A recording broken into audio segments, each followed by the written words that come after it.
Okay, this is to continue the build on the making of Bender part 2. So this main pipe right here is 3.5-inch diameter. It's 24 inches long, so I figured that we needed to cut like 4 inches. I was just kind of looking at it. I was right.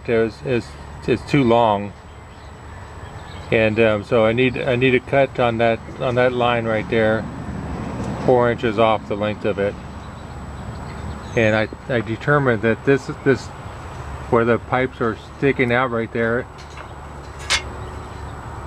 is going to be the upper part where the arms are sticking out.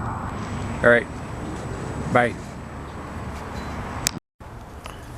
This is the lid to my Weber barbecue. So nothing's too good for Bender. So any metal part is like game, because I was going to throw this old Weber barbecue away. I says, wait a minute, it's got some good parts. At first I was thinking of the handle. I said, I could use a handle. Then I started thinking, whoa, what's all the metal? I could use metal. And then I was thinking of Bender. I says, oh, I could use it for Bender. I says, I'm going to cut this in half and make a square out of this. And the width of this thing is just under 11 inches. So it meets the criteria at the bottom of Bender's torso right there. So I cut that in half, and I take a couple, like whatever the difference is of the length, and I shift it over to make a square out of this thing. And then the sides right here become the bases for Bender's legs going down. So how cool is that? Nothing like free metal.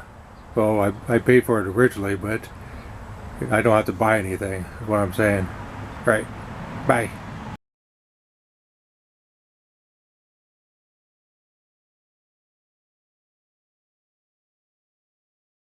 Well, I got the Weber barbecue tacked on, so I just got to finish up. I got some little gaps there, and I went way out of whack over on this side, but it's pretty square. So it's just a matter of strengthening it up. The one thing about metal, you can just keep on adding more. So it's pretty cool. Now I got to figure out a way to attach the legs. I'm thinking of a channel. If I do like a channel inside of this thing, going from this side over, and then slipping the legs in, and we shall see. All right, bye.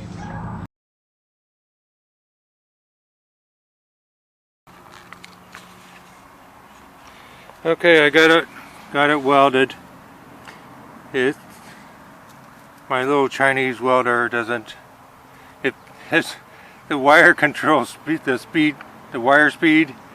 Its only speed is fast. It shoots it out really fast.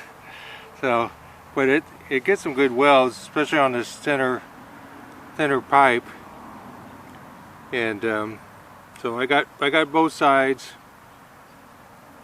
So what I'm going to do now is I pre-drilled that, so it's easier to get in my drill press before I welded this thing on. At least I thought a little bit ahead. And I'm gonna run a bolt up to that, and then attach a centerpiece to the 3.5-inch pipe with a nut already welded on, so I could just tighten it. So I can.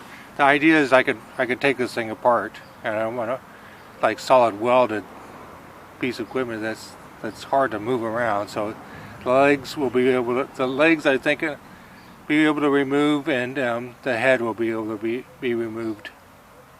So the next step, I think, is I'm gonna weld a couple bolts there and there